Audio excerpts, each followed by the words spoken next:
Tony Basilio, welcome back to Tuscaloosa. I hope you're having a great day. Man, it's an okay day. I used to love football, man. I used to love the football weekends, and it's tough when your team's not very good. It makes it very difficult. Tony, can you summarize what's happening? And I'm not talking about just 1 year. What's happened to Vol football? What's went wrong? How did it get to this point? No leadership. It's kind of like Alabama when they were sliding and they went through their slide and, they reached back into the NFL and grabbed Saban. Imagine if you would have stayed in the kind of the bum of the month club deal. And, once you continue to slide and you slide and you slide, and pretty soon, the old saying is too big to fail. Well, Tennessee football at one time, I think, thought that it was too big to fail, but this thing's not good. I mean, it's very difficult to watch. It's an eyesore. You were talking about how I do this deal where we do a post-game show and we're on immediately after the games, and I do this thing. It's kind of commercial break free rather, and I'll sit on there 5-6 hours after a game and just take calls on my app over at tuscaloosa.youtube, and it's just like the same old song, man, every week. It's very difficult. You brought up Alabama, and Tony, I've admitted my audience here. I think if you would have made one more bad hire, you might have seen Alabama get to the point of, you won't ever want to say never return, but they made one more bad hire, and you could have really seen a different Alabama. Yeah, and I'm going to tell you what's interesting about that. I think Jeremy Pruitt, in a lot of ways, represents that for Tennessee. I think when he was hired, it was sort of a Hail Mary. Philip Fulmer had come back here under some really weird circumstances after one of the strangest weeks in the history of the world. I mean, living through that whole thing where Greg Schiano on a Sunday, fans repudiated that. Then the athletic director literally disappears. John Curry, who we call Bahama John, he disappears, literally goes off the grid. I'm getting calls saying that week after he had been turned down like 3 or 4 times that people were worried about his health and his well-being and where is he, and I mean just all kinds of weird stuff on a I think it was like a Thursday. And then we get up the next day, we find out that he's going to hire Mike Leach. He comes back to campus kind of proud as a peacock. They tell him, not only are you not hiring Mike Leach, you're fired yourself. You can't disappear for like 10 hours with us not knowing where you are. I mean, that happened. And so Pruitt's hired, triumvirate of coaches, Kevin Steele from Auburn, Mel Tucker, who was at Georgia, and Pruitt, who interviewed for the job, 3 seemingly capable assistant coaches. The problem here, and this whole incident with Jeremy Banks this week illustrates this, is that Pruitt doesn't have a strong enough team around him, and Philip Fulmer here doesn't have a strong enough team around him. So that's not a good combination. The hope was that Philip Fulmer is going to shepherd him through this and be here with him through this and be here for him. And quite frankly, it's just not happening right now. Now, it doesn't mean that it can't happen. Hey, win tomorrow, get the good times rolling again. It's about momentum and what can you do and this, that, and the other, but it's just not happening right now. Tony, is there any chance that Jeremy Pruitt is fired this year? Politically, this thing here is so strange. I mean, I would like to say, for the sake of my sanity, there is no chance. But having lived through this, knowing the players involved, seeing that he gets a vote of confidence literally 1 month, which feels like 10 years into the season, nothing's off the table.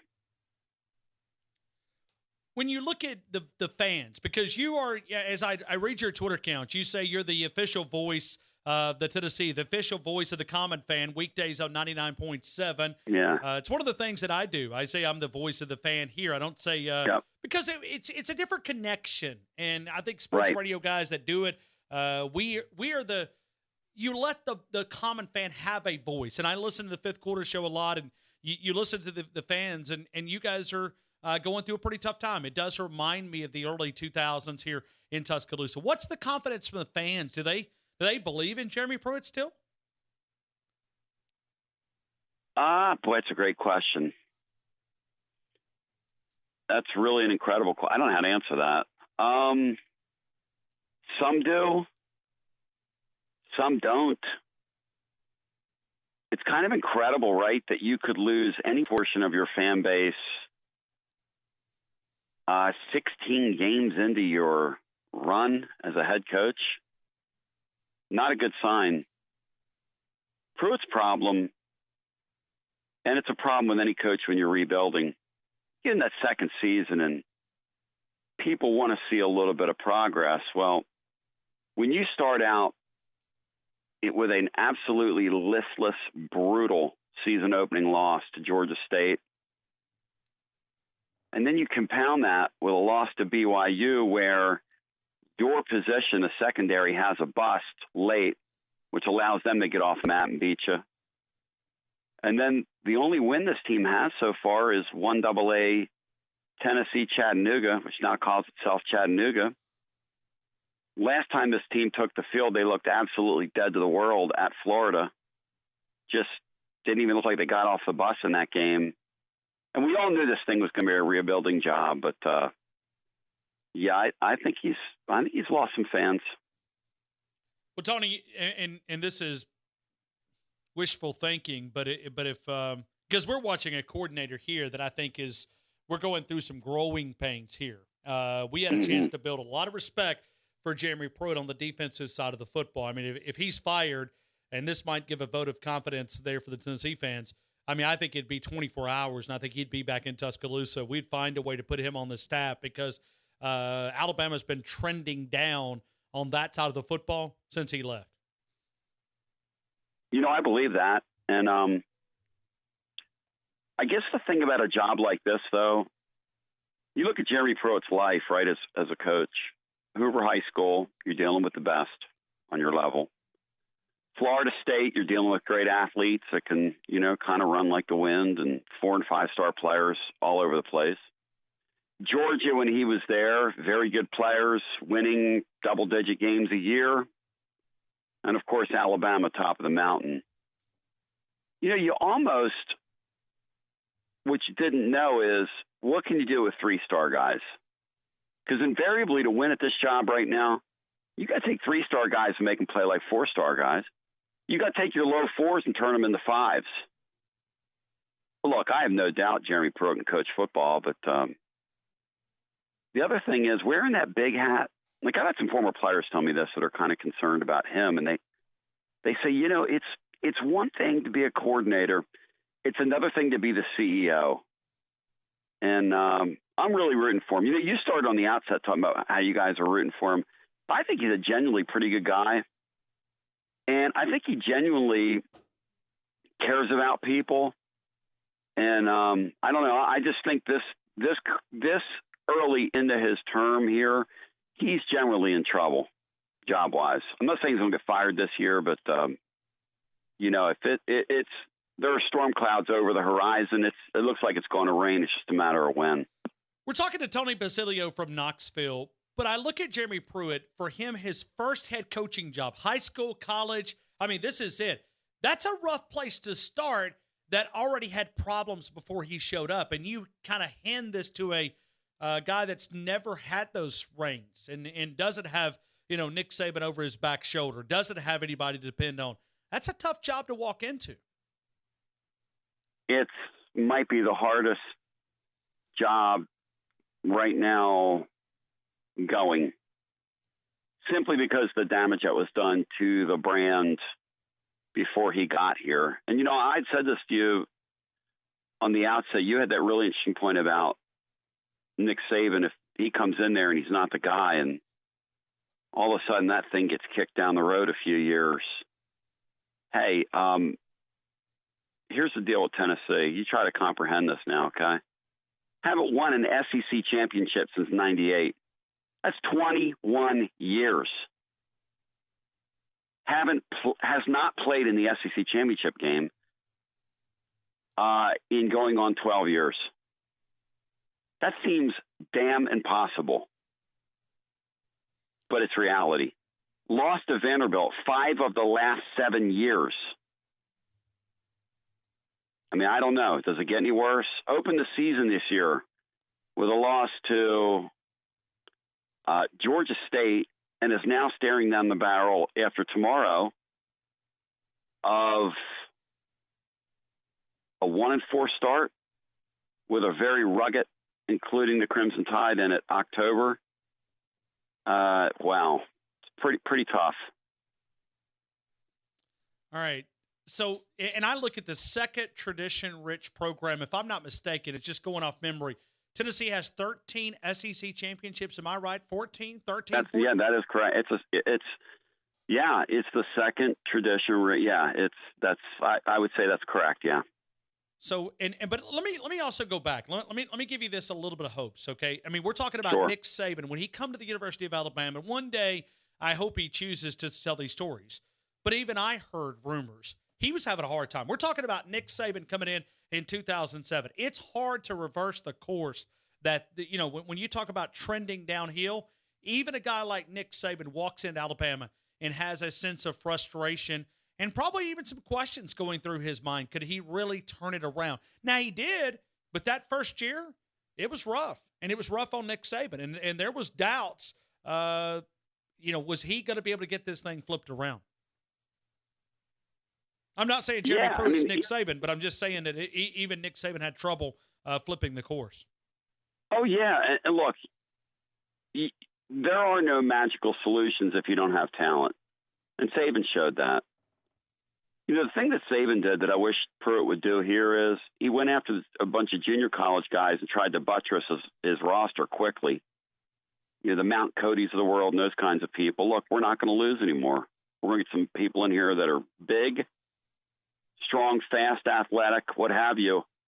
The funny thing, or the weird thing here, is that Tennessee's offensive line is pretty darn good right now. They look like a Southeastern Conference offensive line, which I've always believed if you have a pretty good offensive line, you can win some games. The problem here is the quarterback play is flat wretched. And the quarterback play here is as bad as humanly possible. I mean, it makes the days, your days in Tide Country of who would it have been? Woodside, Gary Hollingsworth. It makes those guys look like Heisman Trophy winners. I guess Woodson was that one guy's name. Yeah, it was. Yeah. I'm going back to 89 here. Right. I mean, that's Bill Curry days. Woo, Lord. No, please. I mean, couldn't beat Auburn. And well, yeah. And you know why? Because you don't have any quarterback play then. I mean, here's the thing about these games, right? It's 5 or 6 plays that separates winning and losing in the Southeastern Conference. Or even in some of these big-time games. I mean, Tennessee's in a game with BYU, second week of the season, and, I mean, this poor quarterback here, he cannot make a play. Just cannot. And he turns the ball over at inopportune times, which you're never going to win with a guy like that. All right, play the win-loss game with me. Georgia tomorrow is going to be tough. It's a heavy underdog there for Tennessee. Mississippi State coming in to town the following week. They're in Knoxville. That's a winnable game. Yeah, it's a coin flip. The problem Tennessee is going to have is, again, quarterback play. And then once you lose tomorrow, you are getting near 48 weeks since your last victory over a Division I football team. Ooh. Look, you got kids on your roster that just don't know how to win. I mean, we can play the win-loss game all day. I'll tell you this. I think there's 2, maybe 3 more football games the rest of the way. I think they would be thrilled. If you told them you'll have a 5-7 year at the end of the year, they'd be thrilled internally with that. Yeah, but I don't think they can go 5-7. No, I don't. I wouldn't bet on that. Wow. And if you start counting wins, I mean, we're almost looking at it from a scenario. Listen, we could have Pruitt back down here before Thanksgiving. I mean, look, if you covet Pruitt, I'm going to tell you how crazy college football is, right? Tennessee has a deal with him. There's no mitigation in his contract. In other words, if they go to him and they say, Jeremy, you're fired, they owe him the full amount. Ooh. Alabama could pay him $1.5 million to come back here next year and be a coordinator. Tennessee's still on the hook for his full $4 million. This, my friends, you cannot make up. Wow. I mean, that is like, and you offer that to a guy that's never been a head coach? I guess they say desperate times call for desperate measures, right? And those were desperate times. Wow. Well, and like I said, we have his coach on every Wednesday at 5 o'clock, Coach Stallings, and you could hear the pain in his voice. It's got so bad that I don't even ask him about Tennessee anymore because I don't want to hurt his. Good for you. Yeah, because I don't want him to bring up like bad thoughts about his former player. I just try to skip over it. He is a beautiful man. I love that guy. Class. He's class personified. Yeah. I mean, I'll never forget when Jeremy got the job. He was so excited. And he even asked us on the air. He's like, I wanted to call Philip Fulmer. He called Philip Fulmer, congratulated him on hiring Jeremy Pruitt. But listen, Tennessee, I don't know when they're going to spin back around, but somebody's got to be able to compete with Kirby Smart there in Athens, Georgia. Yeah, Kirby, I'm telling you, man, the East is like, it's like they just wake up and see the East to them. It's the damnedest thing in the world. Because Florida, you look at Florida. Florida has Auburn tomorrow. Florida stinks. They can't play. I mean, they just cannot play. I know they beat Tennessee convincingly. I think they get really exposed tomorrow. I'm not sure how good Auburn is, but I think they're light years better in Florida. Okay, give us your outside opinion to Alabama as you see the Crimson Tide. Listen, we're a team that can't punt, can't kick. We have Tua and the wide receivers. We have a good pass protection. We can't run block. Defense looks we've got 6-7 starters new over there, freshmen. This doesn't look like, your typical Alabama team. I'm curious what your opinion is. Well, they will be by year's end. And you got a lot of youth and the injuries on defense. And let's face it, Clemson's kind of muddling around right now. I think there's a boredom factor. You're almost playing a game with yourself. You're playing a mental game. I think there's a boredom factor at the top of college football. Wow. Yeah, it's something to think about. Yeah. I mean, Clemson, look at Clemson. They're at least a 17-point favorite, Phil Steele told me, the rest of the year. So you wake up every day and you got to keep yourself interested. And I know, look, Alabama, style points, all that stuff. We're not hammering people like we used to. I got all that. At some point, though, you win, you keep winning. I mean, it's very difficult to maintain your mental edge, even with the new players, because they know what's expected of them. And you're playing a game of, can I stay interested? I really believe that. It's very possible. I mean, it's another day, another record broken from Tua Tagovailoa. I mean, he's throwing 5-6 times. I can see where that could happen. Yeah, I mean, I just think college football right now at the top, it's not interesting. I think the real interesting college football is being played in the middle. Tennessee would love to get in that middle at some point. I know that. Tony Basilio. Tony, as always, we'll invite people to connect with you. Great way to do that, straight up on the Twitter account, at Tony Basilio, on the Twitter account, TonyBasilio.com. You can find him available there, the Twitter, the Periscope, weekdays on 99.7 at 1040 there in Knoxville, and the Guards of the Law, fifth quarter show, fan reaction tomorrow after following the game. Knoxville, win or lose on the fifth quarter show. Tony, as always, we thank you for your time in Tuscaloosa. Hey, thank you. And I'm going to be up till about 3 o'clock Eastern time. So tell anybody out there game show with a lot of passion on it to give us a listen in, because I'll go at least 3 hours after tomorrow's game, probably 4 or 5. Yeah, what's the longest you've ever been on one of the eight and a half hours. And when was that? after a win over Georgia. It was a 3:30 game that concluded around 7, and we were on till 4:30, 5 in the morning, something of that effect. A lot of passion. A lot of passion. You guys deserve better than what you're getting over there. I love this fan base here. These people are great people. It is a damn disgrace that their football program is in this sorry state. Find more information at TonyBasilio.com. Tony, thank you for your time.